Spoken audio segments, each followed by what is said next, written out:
আজ আমি একজন ইঞ্জিনিয়ার। জীবনের মধ্যবর্তী প্রান্তে এসে পৌঁছতে আমার স্কুল জীবনের কথা মনে পড়ে গেল। মনে পড়ে গেল সেই আবেগ মাখা দিনগুলো।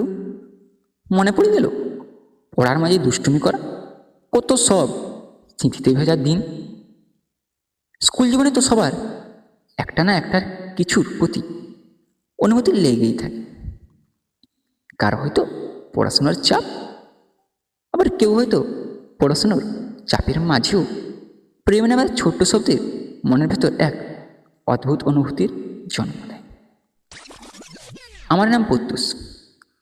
আমি তেমন একটা ভালো স্টুডেন্ট ছিলাম না, কিন্তু আমার নাম অনেক দূর দূরান্ত অবধি ছড়িয়েছিল। আমি যে শুধু পড়াশুনো করতাম তা না, আমি অনেক ধরনের নতুন নতুন কবিতা আবিষ্কার করতাম। কবিতা লেখা তেমন একটা আমার শখের ছিল না, কিন্তু কবিতার প্রতি এক অদ্ভুত আমার ভালোবাসা ছিল। অনেকে আমাকে জিজ্ঞাসা করত কবিতা কিভাবে লিখতে হয়। আমি তখন শুধু মুচকি হাসি দিতাম আর বলতাম, কবিতা লিখতে হলে প্রথমে অনেক বই পড়তে হয়। সত্যি কথা বলতে গেলে আমি কোনো লেখকের এতটা বই পড়তাম না। সবাই ভাবতো আমি অনেক বই পড়ছি, কিন্তু আমি যে বইগুলো স্কুলের লাইব্রেরি থেকে তুলতাম সেগুলো আমার দিদিকে পড়তে দিতাম। আবার অনেকেই ভাবছে তাহলে আমি বইয়ের ব্যাপারে জানলাম কি করে। সে যে বইগুলো পড়তো সে বইগুলো আমাকে বুঝে সার অংশটাই বলে দিত, আর তার সেই সার অংশটা বুঝে আমি নতুন নতুন কবিতা লিখতাম। অবশ্য আজকাল এতটা কবিতা আমি লিখি না, বলতে গেলে লেখার সময় পাই না। দিন বেশ ভালোই যাচ্ছিল, কবিতা আর আমার মাঝে কেউ ছিল না। আমিও ঠিকঠাক পড়াশুনো চালিয়ে যাচ্ছিলাম। প্রেম যে এই ছোট্ট একটি শব্দ, এই শব্দটি জানতাম, কিন্তু এই শব্দটির ব্যাপারে আমার বোধগম্য হয়নি। কি এই প্রেম? আমি তখন এই ক্লাস 8-9 পড়ছিলাম মনে হয়।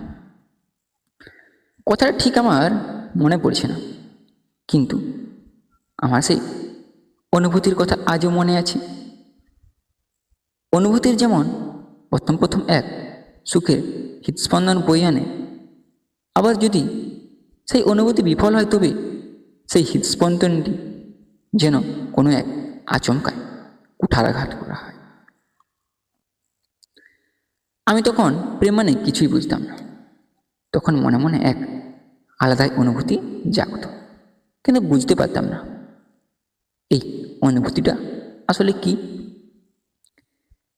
আমি তখন স্কুলে পড়ছি, এই অনুভূতিটা আমার স্কুল থেকেই জেগেছে। আমি যে শ্রেণীতে পড়তাম সেখান থেকে মনে হয় এই আমার থেকে 2 বছর ছোট হবে একটা মেয়েকে আমার চোখে পড়ে। ওর চোখে যেন এক অদৃশ্য মায়া দিয়ে ঘেরেছিল। প্রথম দেখার প্রেম, বুঝতেই পারছেন মনের পক্ষে কি ভয়ঙ্কর সুন্দর অনুভূতি। তার ঠোঁটে এক জাদুকরী ভালোবাসা ছড়িয়েছিল। ঠোঁটের মাঝে এক কালো রঙের তিল ছিল, যা তার সৌন্দর্যকে আরও বাড়িয়ে দিয়েছিল। তার মুখের হাসি আমার মনকে পাগল করে ফেলেছিল। কিন্তু কি বলতো, তাকে না পাওয়ার পেছনে আমার ভাগ্যের কোনো দোষ নেই, দোষ শুধু আমার একরাশ করা ফুলের। প্রতিটি ক্ষণে শুধু তার মুখের ছবিটা ভেসে আসতো, কোনো কিছুতেও মন দিতে পারতাম না। বুঝতে পারতাম না এমন কেন হচ্ছে। আর এই মন শুধু চাইতো তাকে শুধু একটিবার দেখতে। একটিবার দেখা মানে সেই দিনটা আমার কাছে ঈশ্বরের এক অমূল্য দান বলে আমি গণ্য করতাম। আমি তার ক্লাসের বাইরে বেশিরভাগ সময় ঘোরাঘুরি করতাম আর শুধু তাকেই দেখতাম। সেও মনে মনে আমাকে ভালোবাসতো আমার মনে হয়। হয়তো পরিবারের চাপ বা সমাজের বিভিন্ন কারণে আমাকে তার মনের কথাটা খুলেও বলতে পারে। কোনোদিন তাকে একটা গোলাপ দেওয়ার সাহসও হয়নি। তাকে যে ভালোবাসি এই কথাটা বলতে আমার একটি বছর পুরো লেগে গেছিল, কিন্তু আমার ভালোবাসা সফলতা অর্জন করতে পারেনি। প্রেম কী জিনিস কি সহজে বুঝতে পারে না, কিন্তু প্রেম করতে সবাই বেরিয়ে আসে। আমার মনে এখনও তার সেই ভালোবাসা ভরা মুখটা মনে পড়ে, আর এই রেলগাড়ির জীবনে আমি তার প্রেমময় স্মৃতি বহন করে থাকতে চাই। আমার ভালোবাসা পুরোটা ওয়ান সাইড লাভ বা একতরফা ভালোবাসা ছিল। আসলে কাউকে দেখে ভালো লাগা, কারো প্রেমে হঠাৎ পড়ে যাওয়া কোনো খারাপ কাজ নয়।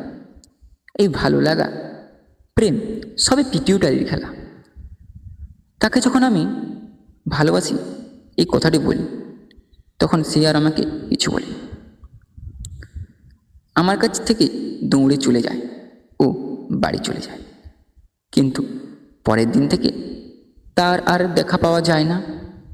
তাকে খোঁজার জন্য আমি অনেক চেষ্টা করেছি, কিন্তু তার কোনো খোঁজ পাইনি।